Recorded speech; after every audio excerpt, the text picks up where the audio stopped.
दोस्तों, मेरे YouTube channel पे आपका बहुत बहुत स्वागत है। देखिए दोस्तों, हम संधि पढ़ रहे थे हिंदी व्याकरण में। तो संधि के मैंने भेद बताए थे कि 3 तरह की संधि होती है। एक स्वर संधि होगी, व्यंजन संधि होगी, विसर्ग संधि होगी। स्वर संधि यानी अच संधि, व्यंजन संधि यानी हल और विसर्ग। इस तरह से मैंने स्वर संधि के अलग भेद किए थे 5 तरह के। ठीक, जो हिंदी में 5 होते हैं, संस्कृत में हमारे 7 हो जाते हैं। तो 5 तरह के जो हिंदी में भेद हैं उसके उनके बारे में मैंने बताया था। आज हम बात करेंगे व्यंजन संधि के बारे में। ठीक है, व्यंजन संधि, इसको क्या बोलते हैं?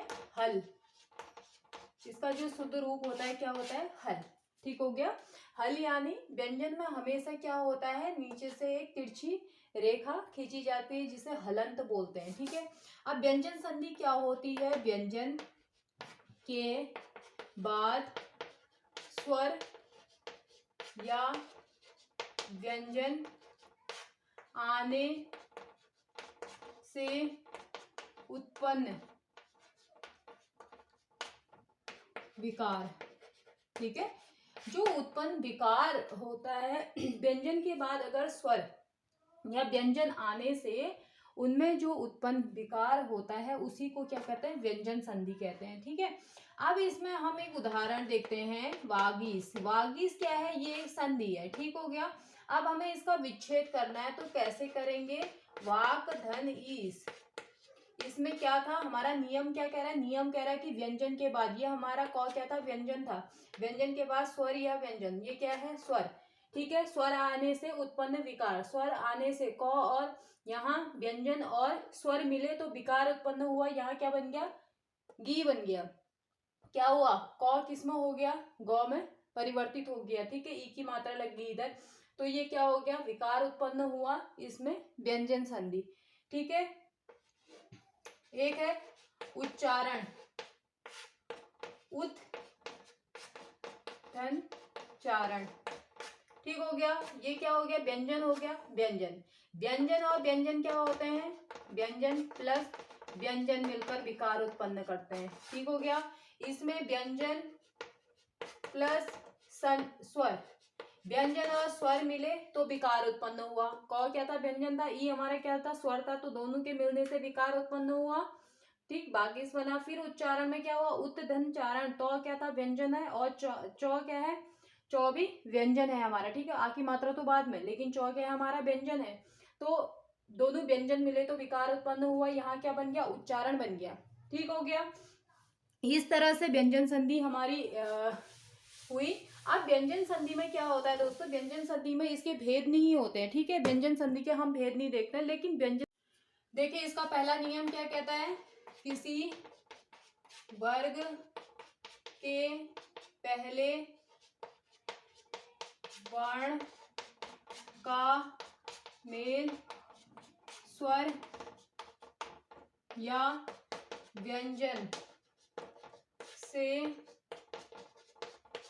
होता है तो वह उस वर्ग के तीसरे वर्ण में बदल जाएगा। अभी हमको नियम क्या बता रहा है? नियम देखिए दोस्तों, नियम कहता है कि किसी वर्ग के पहले वर्ण का, किसी भी वर्ग, कोई भी वर्ग होगा, 5 वर्ग हमने पढ़े थे क छ ठ त प, तो किसी भी वर्ग के पहले वर्ण का मेल जो होगा या तो स्वर से होगा या तो व्यंजन से होगा। तो वह जो जिसका मेल होगा वह वर्ण क्या होगा? वर्ग के तीसरे वर्ण में बदल जाएगा। ठीक है, जैसे हमने देखे उदाहरण देखे, दिख दनगज।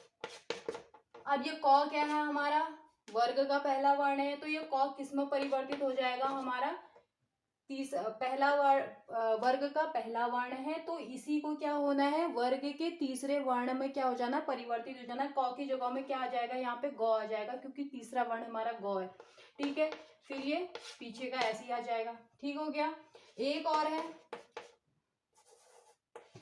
वाक तन ईस। तो ये क्या हो गया? क हमारा किस में परिवर्तित होना है? गौ में, तो बड़ी ई की मात्रा है। ठीक, वागीश। ठीक है, ये हमारा पहला नियम है जो हमको बताता है कि वर्ग का पहला वर्ण जो होगा वो उसका मेल अगर स्वर या व्यंजन किसी से भी होगा तो वो किस में परिवर्तित हो जाएगा, वर्ग के तीसरे वर्ण में अब दूसरा नियम क्या कहता है हमको, किसी वर्ग के पहले वर्ण का मेल किसी वर्ग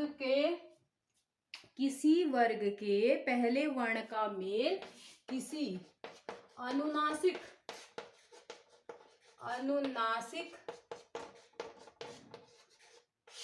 वर्ण से होगा तो वह उसी वर्ग के पंचमाक्षर में बदल जाएगा।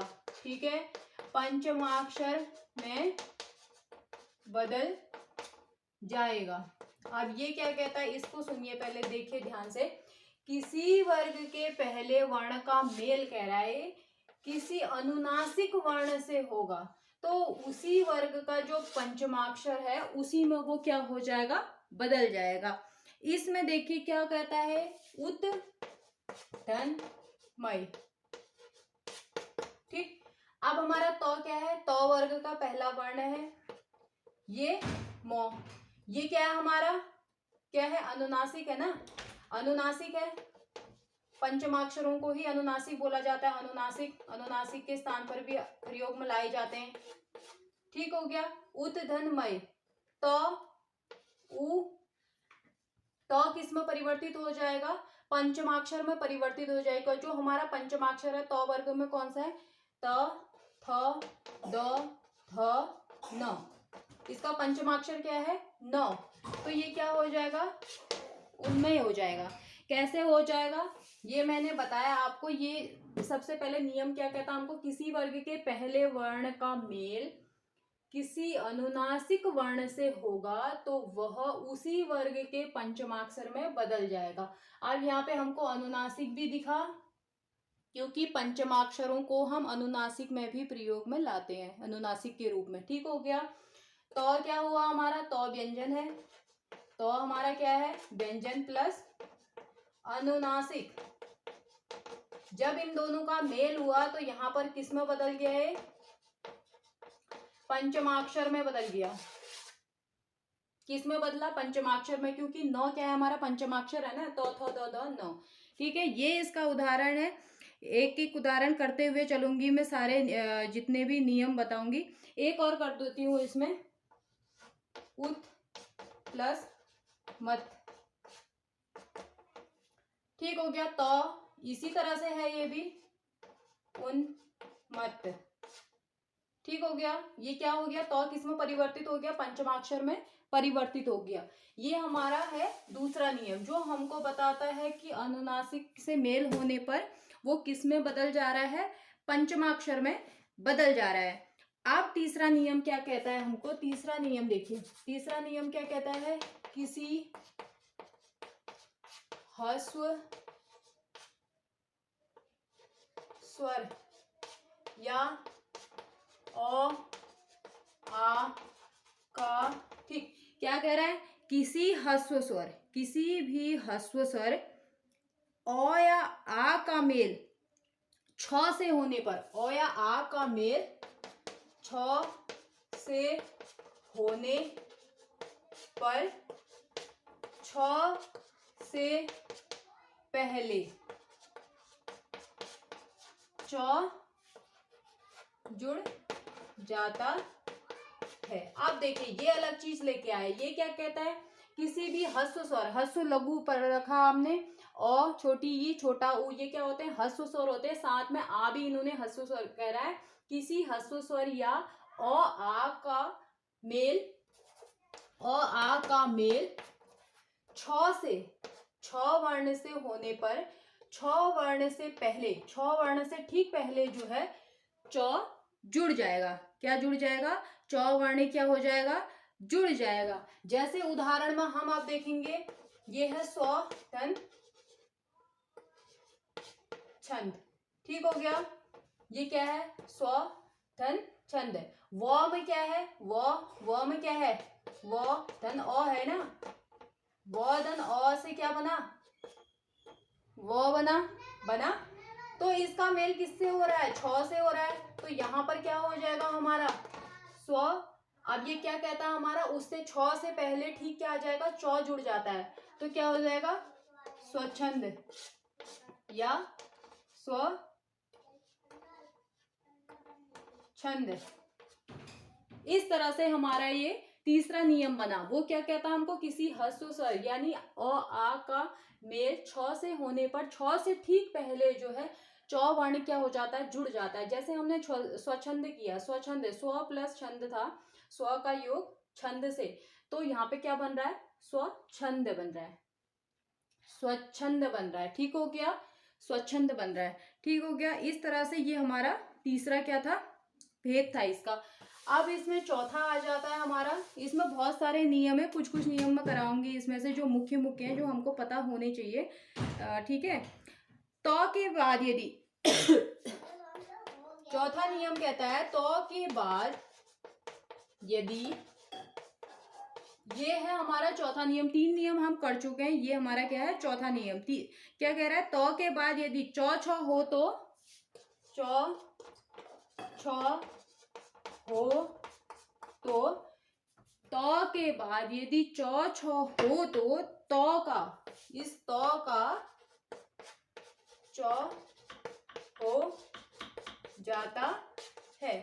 इस तो का क्या हो जाएगा, तो के बाद यदि चौ छ हो तो का चौ हो जाता है। और ये तो किसके साथ होगा, हलंत के साथ होगा। तो का क्या हो जाएगा हमारा, चौ हो जाएगा। जैसे हम देखते हैं उत धन चारण, उत धन चारण। अब ये तो का क्या होना है, चौ होना है यहाँ, तो उ के बाद ये क्या हो जाएगा, चौ, उच्चारण हुआ ना, क्योंकि ये तो परिवर्तित होना है। तो के बाद यदि चौ छ हो तो का क्या हो जा रहा है, चौ हो जा रहा है। तो का हमारा क्या हो जा रहा है, चौ हो जा रहा है। ठीक हो गया। तो था हमारा, तो का क्या बन गया, यहाँ चौ बन गया, क्योंकि उत योग चारण, तो क्या बना, उच्चारण बना। ठीक है। ये हमारा चौथा नियम कहता है। इसमें एक और उदाहरण दूंगी, सत योग चरित्र। ठीक, तो का क्या होगा, चौ हो जाएगा, सत चरित्र, सत चरित्र, सच्चरित्र। ठीक हो गया। ये हमारा व्यंजन संधि था, जिसमें मैंने मुख्य रूप से 4 नियम कराए जो हमें पता होने चाहिए। इसमें बहुत सारे नियम है, कम से कम 12, 13, 14 नियम है, तो बाकी पे हम चर्चा नहीं करेंगे। अब हम बढ़ते हैं इसके व्यंजन विसर्ग संधि पे। ठीक है, विसर्ग संधि को भी समझ लेते हैं कि विसर्ग संधि आखिर होती क्या है। विसर्ग संधि, और विसर्ग का चिन्ह कैसा होता है, ये। ठीक हो गया, ये विसर्ग का हमारा चिन्ह होता है। अब इसका नियम क्या कहता है, विसर्ग संधि,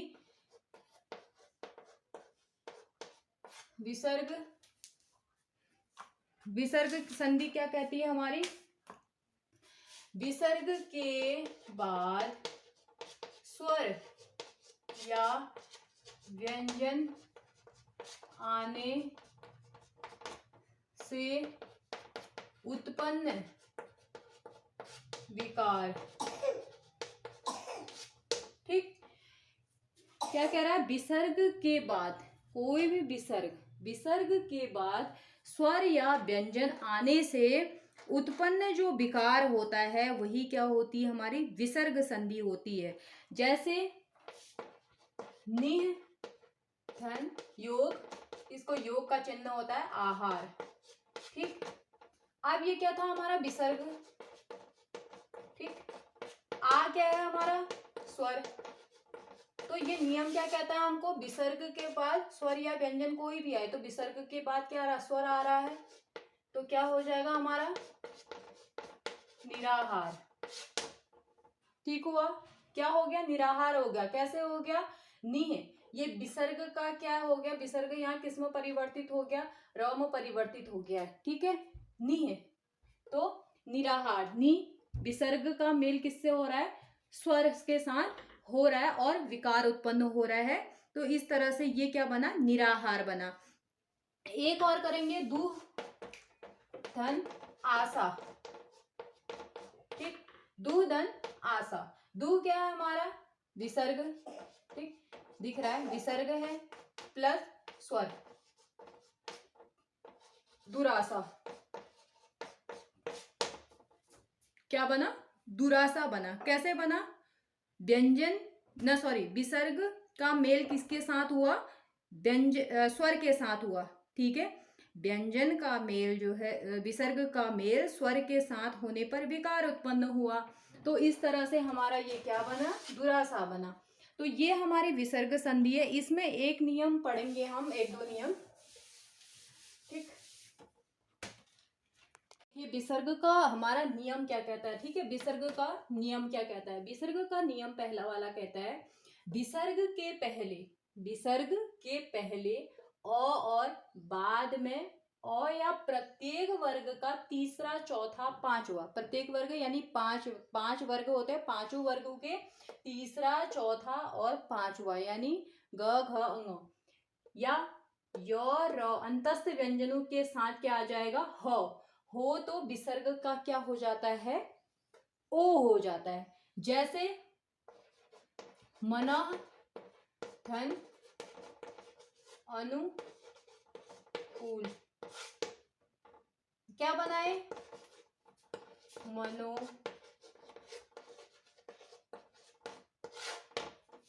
क्या बना, मनोनुकूल बना ना, मनोनुकूल बना। कैसे बना, यहां पर क्या था, विसर्ग, विसर्ग का मेल किससे हुआ, स्वर से। विसर्ग का मेल किससे हो रहा है, स्वर से हुआ। तो ये किस में बदल गया, ओ में बदला। यहां मन था, मन था न, यहां मन न, और अ में क्या हो रहा है, विकार उत्पन्न हो रहा है दोनों के मेल से क्या हो रहा है, विकार उत्पन्न हो रहा है। तो यहाँ क्या बन गया, ओ बन गया, मनोनुकूल हो गया। ठीक है, इसी तरह से अध योग गति, तो इसका भी ऐसे ही होगा। यहाँ पर क्या है, विसर्ग है हमारा, विसर्ग के साथ किसका मेल हो रहा है, व्यंजन का, क्योंकि विसर्ग के साथ या तो स्वर का मेल होगा या तो व्यंजन का मेल होगा। विसर्ग के साथ किसका मेल हो रहा है, व्यंजन का मेल हो रहा है। ठीक हो गया। और नियम क्या कह रहा है हमको, विसर्ग के पहले अ और बाद में अ या प्रत्येक वर्ग का तीसरा चौथा पांचवा। ठीक, तीसरा चौथा पांचवा, यानी यहाँ कौन सा आया, क वर्ग का तीसरा वर्ण आ गया बाद में, तो उसका क्या हो जाता है, ओ हो जाता है। ठीक, हमारा तीसरा आया, वर्ग का तीसरा वर्ण हमारा ग आया, तो ग ये किस में परिवर्तित हो जाएगा, ओ में हो जाएगा। तो ये क्या हो जाएगा, अधोगति। ठीक हो गया। ये क्या हुआ हमारा, अधोगति हुआ। किस तरह से हुआ, यहाँ पर विसर्ग था, विसर्ग का मेल किससे हुआ, व्यंजन से हुआ। वर्ग के तीसरे स्वर, यहाँ पे क्या है, विसर्ग का मेल किससे हो रहा है, वर्ग के तीसरे वर्ण से हो रहा है, तो वो ओम परिवर्तित हो जा रहा है। इस तरह से यहाँ पर क्या हो रही है, विसर्ग संधि हो रही है। मनोनुकूल में क्या हो रही है, अधोगति, मनोनुकूल, और इस तरह से इनमें क्या हो रही है, तपोबल, मनोहर, मनोहार, इस तरह से इनमें क्या होती है, विसर्ग संधि होती है, जो ओम परिवर्तित हो जाते हैं। ठीक हो गया। अब इसका हम दूसरा नियम देखेंगे। हमारा जो विसर्ग संधि का नियम है वो एक क्या कहता है, विसर्ग के बाद यदि तो तथा थ हो तो विसर्ग का दंती स हो जाएगा। उस विसर्ग का क्या हो जाएगा, विसर्ग, विसर्ग किस में परिवर्तित हो रहा है, हमारा दंती स में हो रहा है। जैसे नम धन ते, अब इस विसर्ग को किस में परिवर्तित होना है, स में परिवर्तित होना है। तो यहाँ पर क्या हो जाएगा, क्योंकि ये स्वर के बिना है ना, ये स्वर किसके बिना है, स्वर के बिना है, स्वर से रहित है, तो इसलिए यहाँ पे क्या हो गया, आधा स हो गया, नमस्ते हो गया। अब निह धन योग तेज, तो ये किस में परिवर्तित होना है, इसने दंती स में होना है, तो क्या हो जाएगा, निस्तेज। ठीक है दोस्तों, ये था हमारा विसर्ग संधि। पहले हमने व्यंजन संधि पढ़ी। व्यंजन संधि में भी उसके 2-4 नियम कराए मैंने, बाकी तो किताबों में बहुत सारे हैं, लेकिन कुछ कुछ हमें पता होने चाहिए जो मुख्य है। ठीक, और जैसे विसर्ग संधि में 2 नियम बताए मैंने। मेन चीज है कि हमें ये पता होना चाहिए कि संधि कहाँ पर हो रही, किन वर्ग के किन वर्णों के बीच में हो रही, और वो परिवर्तित होकर किस में बदल जा रहे हैं, ये पता होना चाहिए। पद कितने हैं, और पद जो है पदों के किन वर्णों के मध्य जो होती है संधि होती है, ये हमें पता होना चाहिए। पदों में क्या होता है, 2 पद होते हैं, प्रथम पद के अंतिम वर्ण और द्वितीय पद के प्रथम पद में क्या होती, प्रथम वर्ण में क्या होती है, संधि होती है। और संधि होने के बाद क्या होते हैं, विकार उत्पन्न हुआ। ठीक हो गया। तो इस तरह से ये संधि का नियम है। ये चीजें अगर हमको पता चल गई उनके पदों के बारे में और कहाँ पर संधि होती, तो हमारा आसान हो जाएगा संधि करना भी और उसका विच्छेद करना भी। ठीक है दोस्तों, ये थी मेरी संधि विच्छेद पे वीडियो, जो मैंने पिछली एक बना चुकी हूँ। ये मेरी अंतिम थी, जिसमें मैंने तीनों पार्ट इसके करा दिए हैं। चलिए मिलते हैं अगले कुछ नई चीज़ों के साथ, तब तक के लिए धन्यवाद।